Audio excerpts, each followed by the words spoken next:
Selos sa lamay ang dahilan ng 18 beses na pamamaril ng isang Coast Guard personnel sa Naik, Cavite. Kinasuhan na siya at posible pang masibak sa serbisyo. Nasa frontline ng balitang yan, si Gary De Leon. Dalawang lalaking nakamotorsiklo ang huminto sa bahaging ito ng barangay Latoria sa Naik, Cavite, bandang 2:00 na madaling araw nitong linggo. Pareho pala silang personnel ng Philippine Coast Guard at pareho ring lasing. Ang isang naka-uniforme, bumaba ng motor, bitbit ang isang high-powered na baril. Ikinasa pa niya yan habang palakad-lakad. Hindi na nakuhanan sa CCTV pero 18 beses palang nagpaputok ang tauhan ng Coast Guard. Ayon sa mga residente, pakay na namaril na Coast Guard ang live-in partner niya na nakipagburol sa lugar. Posibleng nagselos daw ito. Napasugod sa burol ang Coast Guard nang mabalitaan niya na ang lalaking hinihinala niyang karelasyon ng kanyang asawa ay nakikipaglamay din. Pinilit pa raw pigilan ng mga residente ang Coast Guard.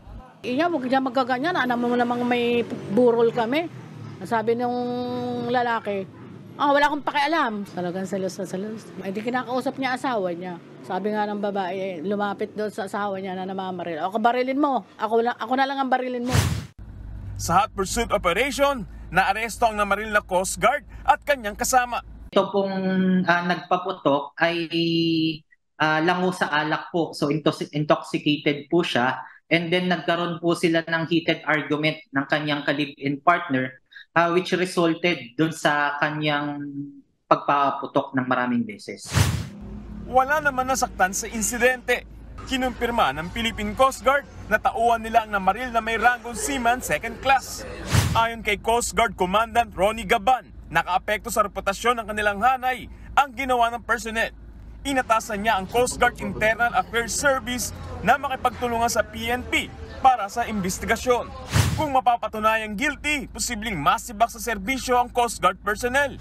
Inaalam kung naka-duty ba ang suspect nang maglasing siya at mamaril. Sinampahan na ng kasong illegal discharge of firearms ang 2 personnel ng Coast Guard na nakakulong ngayon sa Naik Police Station. Nagbabalita mula sa frontline, Gary De Leon, News 5. Mga kapatid, Cheryl Cosim po, huwag maging huli at maging una sa lahat sa balitaan. Para sa tuloy-tuloy na talakayan sa Frontline, mag-follow at mag-subscribe sa social media pages ng News 5.